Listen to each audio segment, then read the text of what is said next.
tell y'all, nothing makes me more excited than to look out here and see teeny tiny babies, mid-sized babies, big babies, and adults. It's all exciting. It's a sign of a church that's growing and it's reaching new and younger people, and that is super exciting for me. And I hope you always know that your kids are welcome here, and adults, you're always welcome here too.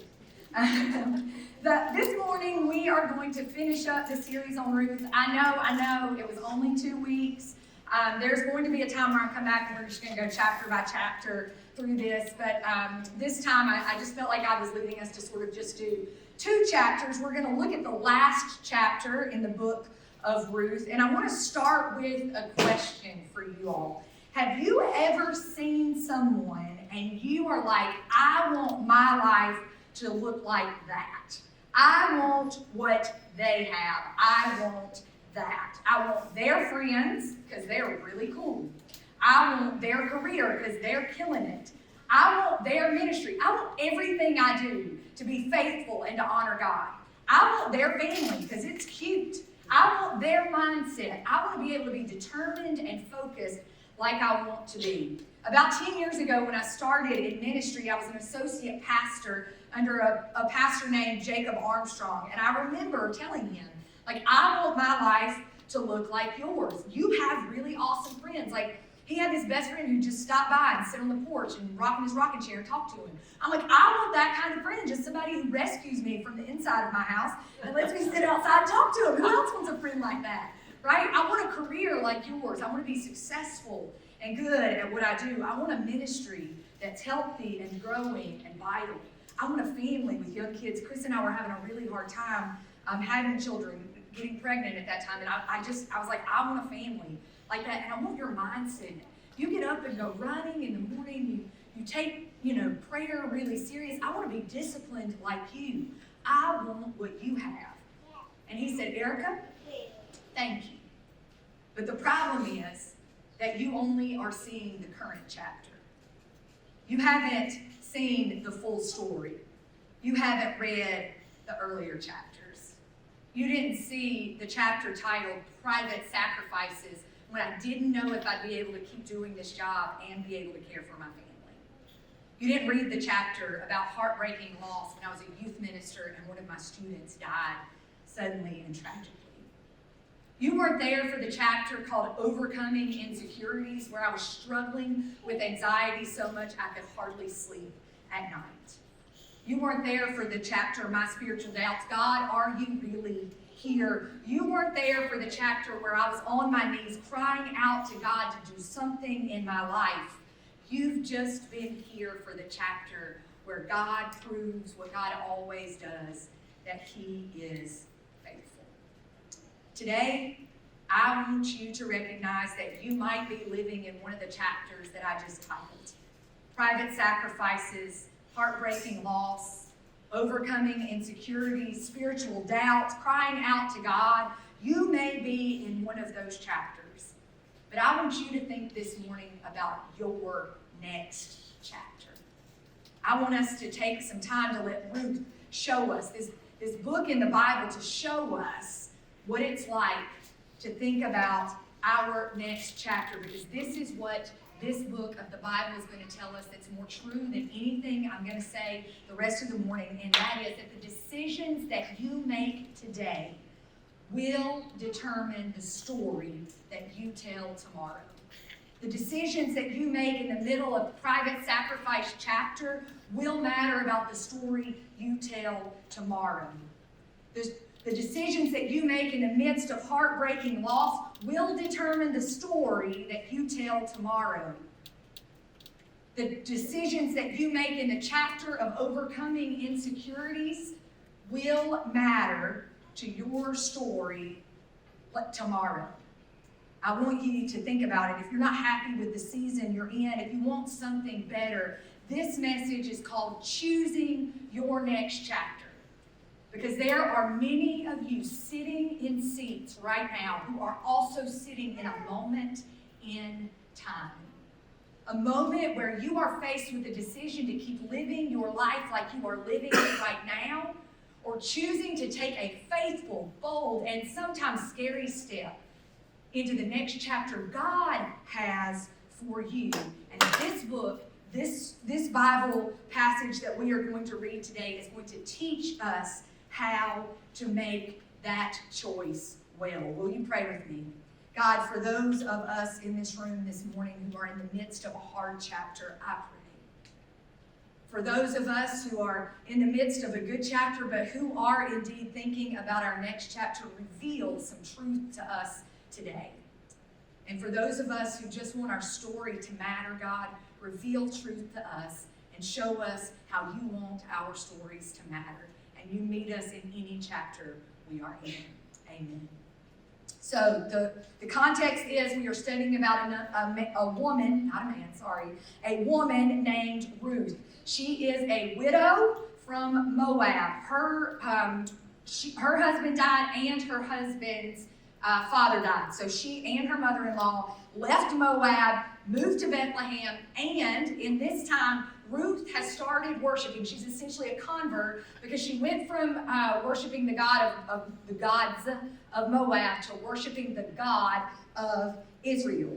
So it just so happens that when she gets there, I'm going to catch you up on a couple chapters that we didn't read. It just so happens that she arrives in Bethlehem as the barley harvest is coming in. It also just so happened that widows are allowed when they're harvesting, when the crews are harvesting in the field, widows are allowed to pick up what the workers drop. And it just so happens that Ruth is gleaning in the field of a man named Boaz. He's a pretty well-off guy. He's very respectable. He's very nice. Boaz meets Ruth, admires her character, and decides he wants to date her, but he's a little insecure. The first date ask doesn't go really well. She gives him encouragement. She's like, I am interested in you. There's an interesting scene I'll let you read about since there are children in the room. That's Ruth chapter 3. And then now we are in Ruth chapter 4. And this is what happens. Ruth and Naomi are essentially, they have this one piece of land that the family has given them. And there is one member ahead of Boaz. He is a kin redeemer for this family. And there is one family member ahead of him, ahead of Boaz, so that Boaz can get this land and protect the women. So Boaz has this problem. He somehow needs to find this guy, make a deal with him, and he needs 3 things to happen so that he can get this land and the woman of his dreams, Ruth, and take care of Naomi. Do y'all see the what's happening here? He needs 3 things to do this. And this is what we need in our next chapter too. If you're chasing the love of your life, if you're ready for healthier finance, if you're ready for a career that means something, if you're ready for your life to be a ministry and every step to be faithful, you need the same 3 things that we see Boaz needs. We need the providence of God. And I'm going to explain that because there are some things sometimes that are hard to understand about the providence of God. We need planning.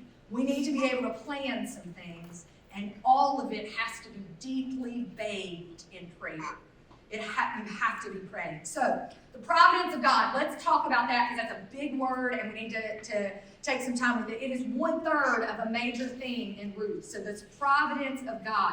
This book is not about physical miracles. We don't see the Red Sea parted. We don't see the sick healed. We don't see water turned into wine. Sorry. Those are not the things we see in here, but we do see the providence of God. God shows up in the everyday life of Ruth, and supernatural things happen because she trusts God in the midst of it. So, if you don't believe me, I want you to read Ruth chapter 4, verse 1 with me. Boaz, who there's somebody standing between him and the land and the woman that he wants. Do you understand? There's somebody standing. So Boaz goes to the town gate. He sits down there at the town gate just as the guardian redeemer that he had mentioned came along. Y'all think that's a coincidence? I think not. Boaz says to him, "Come over here, my friend, and let's sit down and talk." So the guy went over and sat down. He just so happens to be sitting at the town gates, and Boaz is not a ministry leader, he's not a pastor, he's not a nonprofit organizer, he is a businessman. And he's like, I get a chance to negotiate a deal. Like, God created me for this moment. I've got to close on this land. What stands between me and that? About the same thing that's going to stand between you doing something incredible in Tampa and making it happen, and that's the city council, okay? So he knows he's got to get the city council there. So this is one important part that I'm going to say before we get there. Boaz calls this man in Hebrew, it says friend, it's called Ploni Almani, and that means like friend, but when you say it twice, it means you're muted, or like this man didn't have a name. So he's not named in here in this whole book. The whole time he's like essentially called Mr. No Name. His name is not included in the Bible. That's just an important thing for you to remember, okay? Mr. No Name is the guy who stands between Boaz and the love of his life. And when did Mr. No Name show up? Did Boaz just get lucky, or was it a coincidence? No. This is those moments when everyday moments matter. Boaz knew what stood between him and what he wanted, right? He's known that for a week. And so he happens to be sitting in a place, and he is prepared for the supernatural moment that God creates in our lives so many times. The providence of God is when we are open to God providing what it is that we have asked for and we have needed. And we do so with open eyes and open hands and an open heart. This does not mean you don't see him choke the guy. You don't see him like pull out a knife, right? Like, he's not forcing this guy to think. He's just like, this is my opportunity that I've been looking for, and God has presented me with this.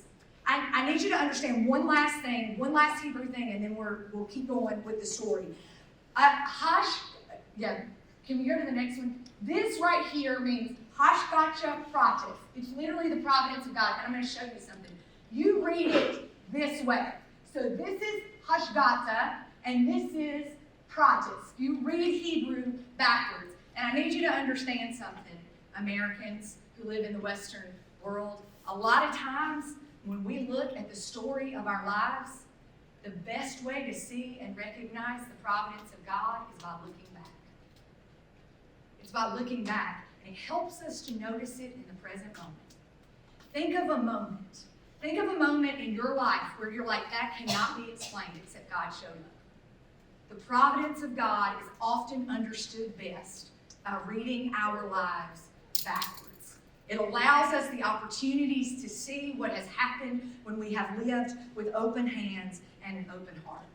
I think about in my own life, when Chris and I were having a really hard time having children, and we got a call the day after Christmas that David had been born in Panama City. I remember this moment being because I literally had told Chris, like, if we don't get a call today, I don't know what's going to happen, because we had a plan to move to Florida 6 months later.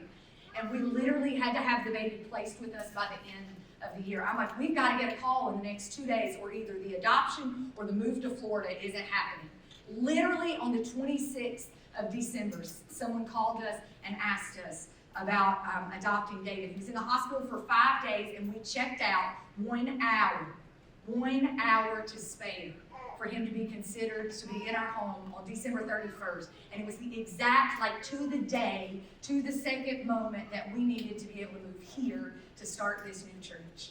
I'm sorry, guys, but looking back in those moments, there were moments where I'm like, this is crazy. We have no crib, no bed. Like, I knew this needed to happen. I was telling everybody, like, it's got to happen right now, or none of this is going to happen. But I didn't bother to buy a crib or a bottle or clothes or any of those things. But it just so happened that God is sometimes faithful in ways that surprise us.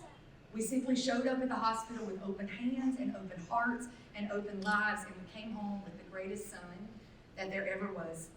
Will also is up there, so just don't tell me I said that in here.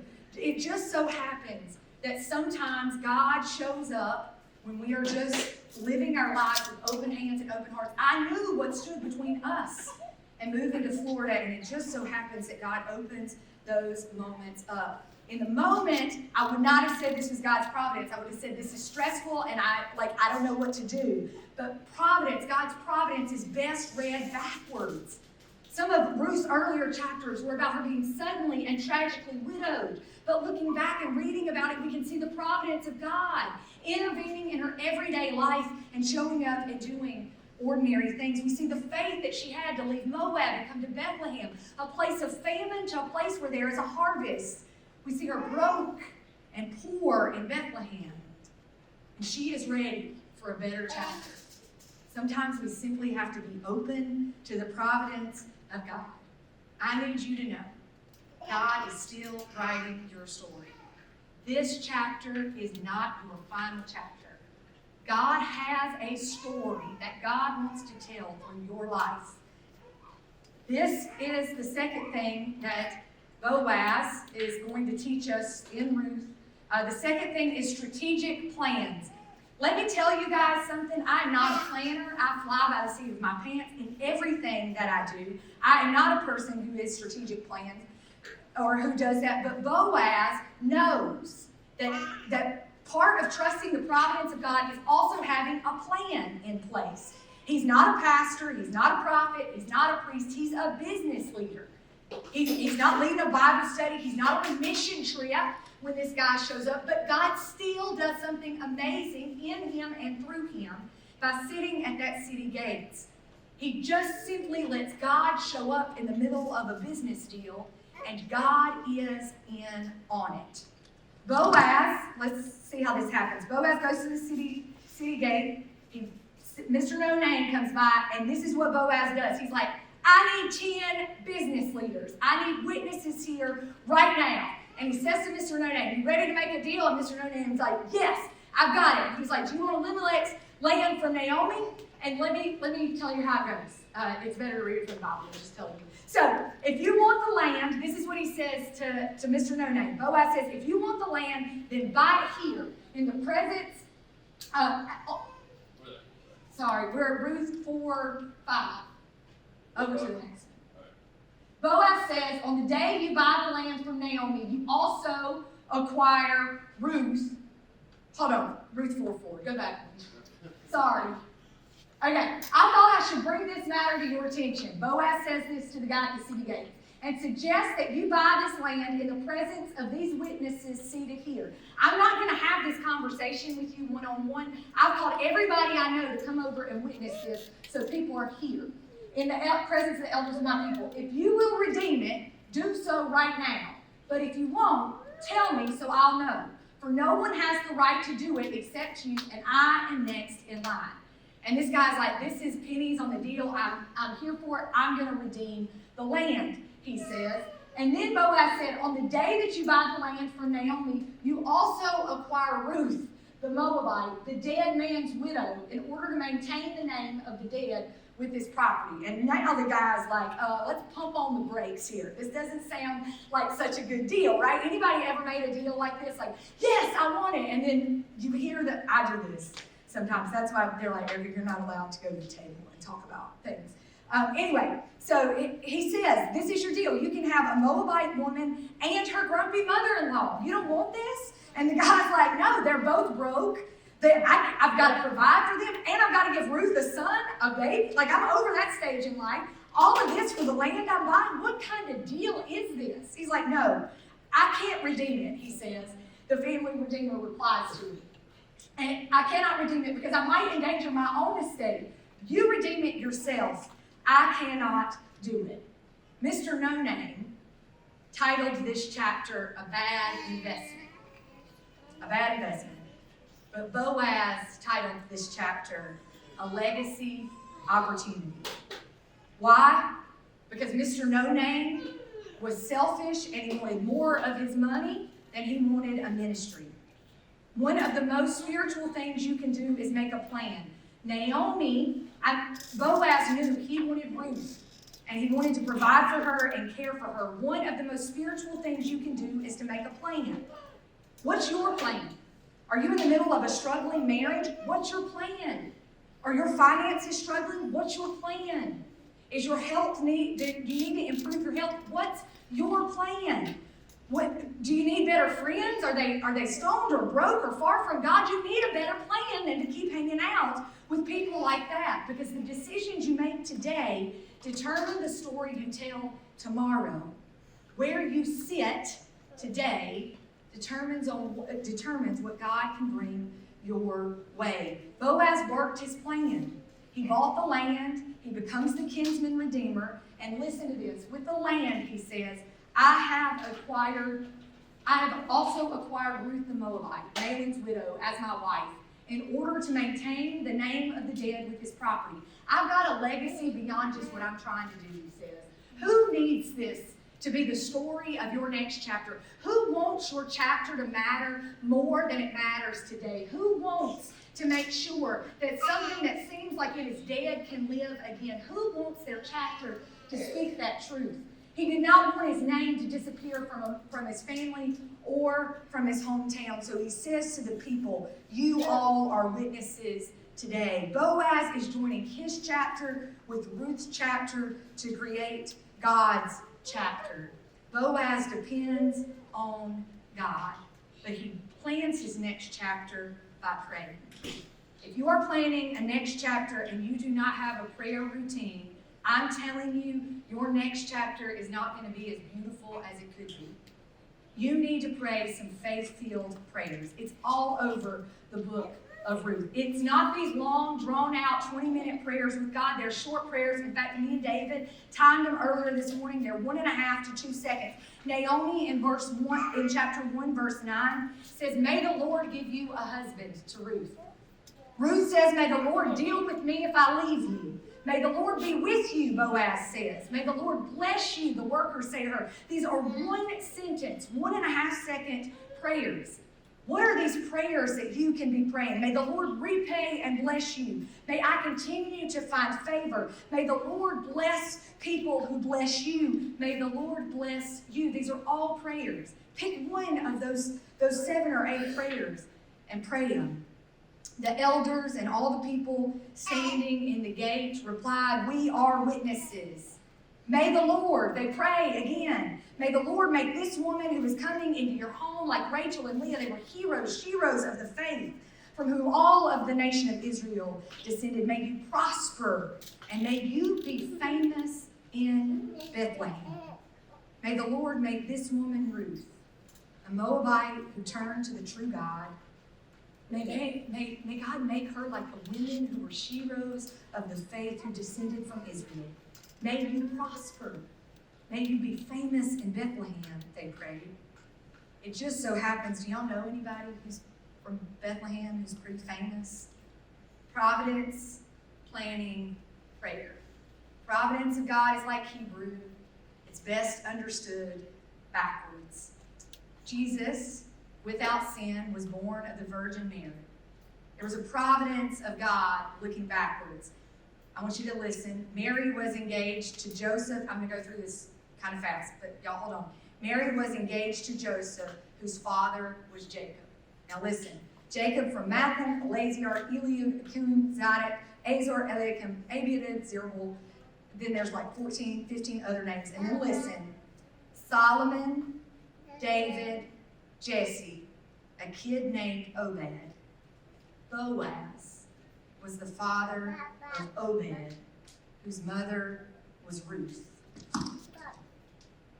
The woman who they prayed would be famous in Bethlehem is in the lineage of the Messiah who came to save the world. The decision you make today determines the story of the future. That hour you give up to volunteer somewhere, it may be the story of somebody who is redeemed and finds new life. That 30 minutes that you eat lunch with a kid at Share Monte, who knows what that kid can accomplish?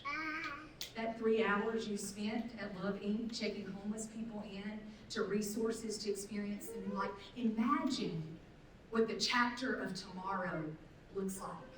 Bringing your baby, your little teeny tiny baby to church the very first chance you get. Imagine the story that is being written. We don't need fireworks in the sky as Christians. We don't need people doing amazing, life-shattering, earth-changing things. God needs, Jesus needs you taking one faithful step today. There was a man I met this weekend. His name is Nakeem. Nakeem was from Pakistan. His family, like 4 generations before him, sorry about that. His family grew up in Pakistan, and 4 generations before him, a missionary came, offered his family food, and helped to introduce them to Jesus, and they gave their lives to Jesus, and they had been a faithful family of Jesus followers for 4 years. He winds up in Pakistan, and he winds up, there's some terrorist activity there, and they literally run him out of town. He had to leave Pakistan. For 4 years, he left his wife and his daughter behind. He had a little bit of communication with them, but he had to come here to America. And the first Sunday, what he did is he walked into Flourish United Methodist Church in Alexandria, Virginia. Okay? Walks into the church. They help get him some resources and things that he needs. I meet him on Wednesday this week. We're sitting in a place eating food. He and I are talking, and he's telling me this story. And I was like, I know this guy from Flourish United Methodist Church. He's the bishop of United Methodist Church, which means he's sort of my boss, right? He helps to pray for and mentor and decide the direction. I was like, I know him. He's like, oh, Tom. I was like, yes, Tom. And he was telling how the little things that he did had mattered so much. Now this guy's running this amazing immigrant ministry. He's helping folks in rural Virginia connect to immigrant ministry and changing the way they're thinking about and engaging with it. It was the most incredible story ever. But he looked at me and he said, the ministry that you're doing at Horizon, it sounds like missionary work. We don't call it that anymore because it just seems like it's the stuff that you do, but it's missionary work. Imagine, Erica, he says, imagine in 4 generations the stories the people in your church will have touched, will tell. Imagine. Imagine the stories that women who are coming out of prison will tell because we showed up to Hills for a House of Hope. Because we gave them toilet paper and paper towels. Imagine. Imagine the stories the kids at Share Monty will tell. Imagine the stories our kids who served homeless people meals 2 weeks ago. Imagine the stories that they will tell. It is time. It is time that us Christians write a new chapter. A chapter that is not filled of hate and racism and homophobia and all the other things Christians are known for, but it is time we write a story that points to the legacy and goodness of God. Amen. Your hands, your feet, your heart, and your words have the power to do that.